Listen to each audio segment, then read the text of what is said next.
নমস্কার, শুভ সন্ধ্যা। র্যাপিড টাইমসে আপনাদের সকলকে স্বাগত। সারাদিনের সমস্ত খবর নিয়ে আমি তিয়া। বাংলাদেশের ইনকিলাব মঞ্চের মুখপাত্র শরীফ ওসমান হাদির মৃত্যুর পর ফের অশান্ত বাংলাদেশ। রাতভর তাণ্ডব, ঢাকা সহ বিভিন্ন প্রান্তে ভাঙচুর করা হয় সংবাদপত্রের অফিস। ইনকিলাব মঞ্চের মুখপাত্র শরীফ ওসমান হাদির মৃত্যুতে উত্তাল বাংলাদেশ, গুলিতে নিহত সাংবাদিক।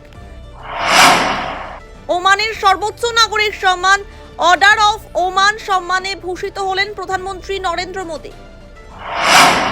মথুরাতে রাজ্যসভায় পাশ হলো জিরামজি বিল, ঘটনায় ক্ষোভে ফেটে পড়ে ধর্নায় বসলেন বিরোধীরা।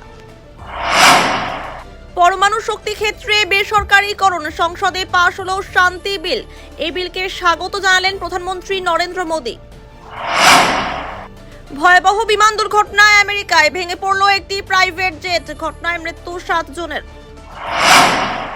ক্যাশ ফর কোয়ারি কাণ্ডে স্বস্তি মহুয়া মৈত্রের, লোকপালের নির্দেশ বাতিল করল আদালত। শিলিগুড়ি হিলকাট রোডে ফুটপাত দখলমুক্ত রাখতে উদ্যোগী হলো পুলিশ প্রশাসন। এদিন হিলকাট রোড ব্যবসায়ী সমিতির সদস্যরাও পথে নেমে ফুটপাত ব্যবসায়ীদের সচেতন করেন। ফের ডাকাতির ছক বানচাল করলো এনজেপি থানার সাদা পোশাকের পুলিশ, গ্রেফতার 6 জন। খড়িবাড়িতে আমাদের পাড়া আমাদের সমাধান ক্যাম্পে পথবাতির আবেদন, সেই আবেদনের সাড়া দিয়ে শুরু হলো রাস্তায় পথবাতি লাগানোর কাজ, খুশি এলাকার বাসিন্দারা।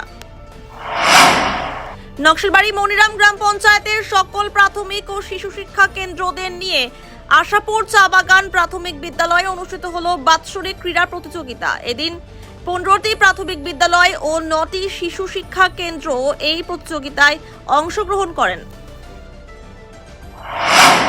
সারাদিনের সমস্ত খবরের আপডেট পেতে নজর রাখুন শিলিগুড়ি টাইমসে। শিলিগুড়ি টাইমসের খবর আপনারা পেয়ে যাবেন শিলিগুড়ি টাইমসের ইউটিউব, এক্স হ্যান্ডেল, থ্রেডস এবং ইনস্টাগ্রাম পেজেও। সঙ্গে থাকুন, দেখতে থাকুন শিলিগুড়ি টাইমস।